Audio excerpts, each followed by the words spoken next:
네, 안녕하십니까. 2021년 11월 6일 울프입니다. 반도체는 역시 미국, 물론 비메모리 반도체라는 내용으로 오늘 아침에 픽한 ETF는 타이거 미국 필라델피아 반도체 나스닥입니다.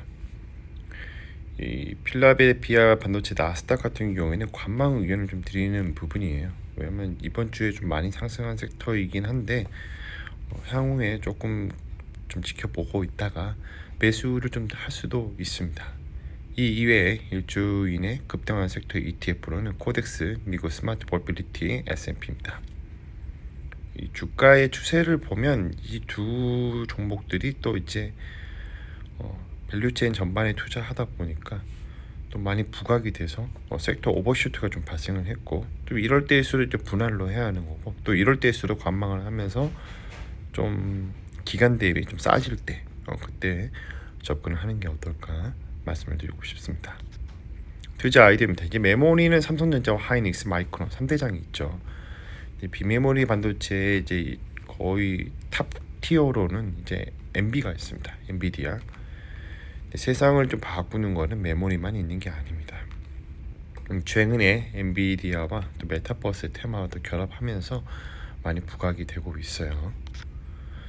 바이스의 메소드입니다. 이 프리미엄 구간을 닫고 내려올 때 매도를 하는 것이고, 디스카운트 구간을 닫고 반등을 할 때 매수를 하는 것입니다.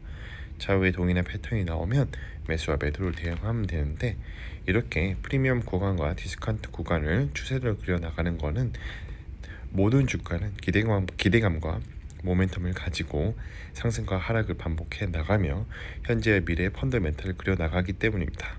자, 그리고 중요한 거 있죠. 투자란 싸게 사서 비싸게 파는 것입니다. 이 디스카운트 구간에서 사서 프리미엄 구간에서 파는 것이죠. 바이 포인트, 셀 포인트입니다.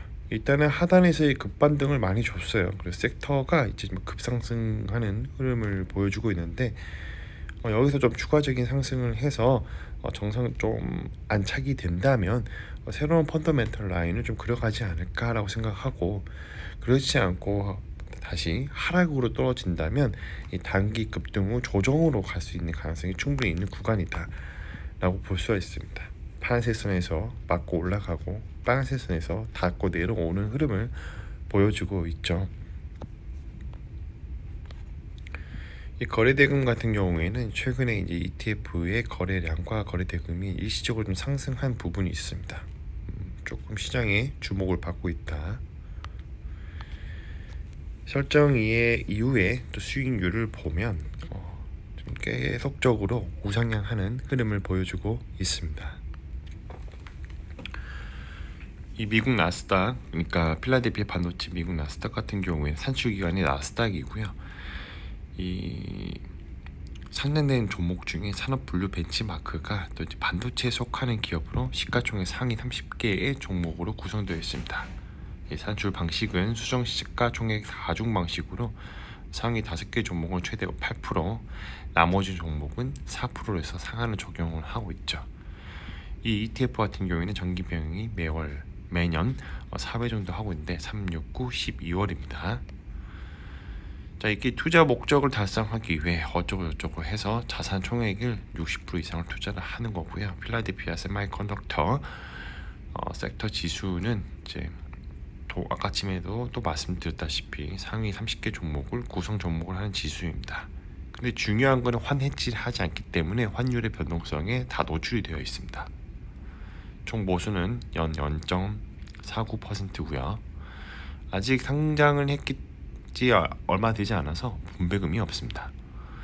이 구성 종목을 보면 엔비디아가 9%나 차지하고 있죠. 나중에 이제 정기 변경에 8% 정도로 맞춰질 거예요. 그 다음에 이제 브로드컴, 아바고, 텍사스 인스트루먼트, 퀄컴, 인텔 코퍼레이션, AMD, 그리고 KLA 이렇게 그룹으로 이렇게 코퍼레이션으로 이렇게 되어 있습니다. 알아보자. 자, 엔비디아는 뭐 하는 회사인가? 이 멀티코어를 활용한 솔루션 1위죠. 그래픽 카드 회사 아닌가요? 라고 생각하시면 하나만 아시는 겁니다.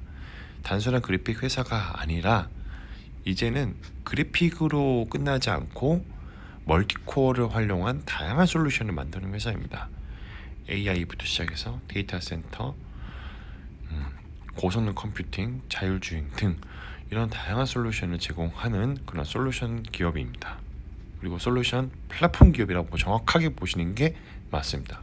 하드웨어 플랫폼 기업이라고 보시면 돼요.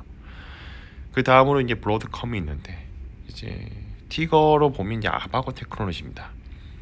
아바고를 인수합병을 해서 이렇게 하는 걸로 알고 있거든요. U 무선 통신 칩, 또 그리고 RF 칩의 솔루션 1위입니다.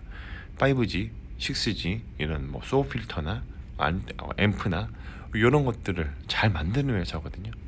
저도 이제 아바고 칩을 좀 많이 써봤는데, 브로드컴 칩도 써봤고 상당히 잘 만드는 회사입니다. 기술력도 뛰어나고, 특히 이제 LNA라고 해서 앰프 칩이 있는데, 통신 칩에서 가장 중요한 그런 부품 중에 하나고, 이게 없으면 통신이 거의 불가능합니다. 아예 안 되죠. 왜냐하면 작은 신호를 각 주파수 대역별로 작은 신호를 증폭을 시켜야 하는데, 다른 회사도 이제 뭐 스카이웍스나 뭐 RFMD 이런 회사도 잘 만들지만, 아바고 테크놀로지가 가지고 있는, 그러니까 브로드컴이 갖고 있는 역량 중에 하나가 바로 이 부분인데, 시장에 많이 주목을 하고 있고, 성능이 매우 뛰어납니다. 특히 이제 앰프 칩 같은 경우에는 우리 한국 지사에서, 한국 연구소에서 만들고 있어요. 그리고 그 다음으로는 텍사스 인스트루먼트, 이제 비메모리 반도체 시장 점유율 탑티어입니다. 일단은 뭐 고성능 칩셋을 만들기도 하지만, 이 회사가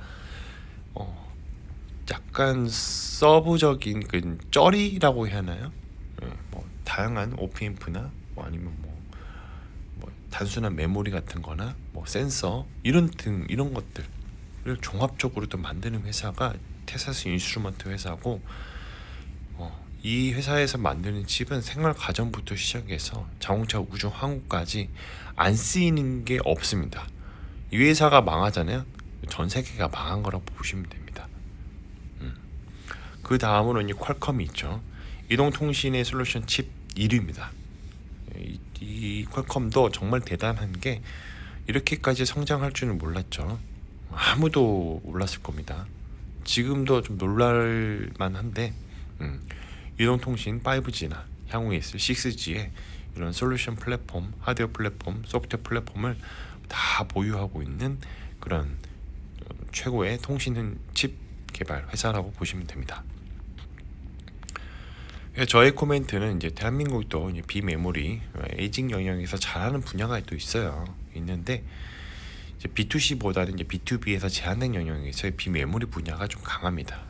대표적인 예로 이제 LB 세미콘이 아니고 LX 세미콘이라고 해서 과거에 실리콘웍스가 있죠. 이거는 이제 LG 디스플레이랑 이렇게 주로 많이 일을 하다 보니까 시장에서 얘네들 제품이 뭐가 있지? 사람들이 잘 모를 때가 있어요. 자, 그래서 이렇게 지금까지 이제 몇 가지 종목들을 살펴봤는데, 전자공학 업계에서는 좀 필수적으로 쓸 수밖에 없는 회사들이 굉장히 많고, 대부분 미국 회사들이 다수를 차지합니다. 엔비디아, 브로드컴, TI, 퀄컴, 인텔, AMD, 마벨, 그리고 아날로그 디바이스, NXP, 마이크론, 온세미, 마이크로칩. 이거는 이제 가전부터 시작해서 우리가 쓰고 있는 핸드폰, 뭐 TV, 이거 다 들어갑니다. 자동차, 특히 오토모티브 향 제품도 이들 회사도 다 대응을 해주기 때문에, 대부분 미국 회사들이 많기 때문에 이런 부분을 좀 참고를 해서 장기적인 관점에서 접근을 하시는 게 좋을 것 같습니다. 그 이외에 이번 주 많이 상승 섹터로 무려 이제 8% 정도 상승을 했는데요. 미국 스마트 모빌리티 S&P가 있습니다. 역시 이제 급 반등을 많이 해줘서 조금 관망 의견을 드리는 부분이고, 역시 자율주행 부문에서도 미국 기업이 좀 앞서가고 있죠. 자율주행, 전기차, 드론, 차량 공유 등 이 미국 기업의 분할로 투자를 하는 ETF입니다.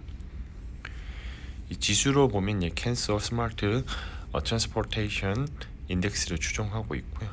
렌터카부터 시작해서 자율주행 기술, 가슬라가 있죠. 그 다음에 이제 ETF, 그리고 이제 LNG 에너지나 배터리 재료에 이렇게 등에 이제 분산 투자하는 그런 ETF라고 보시면 됩니다.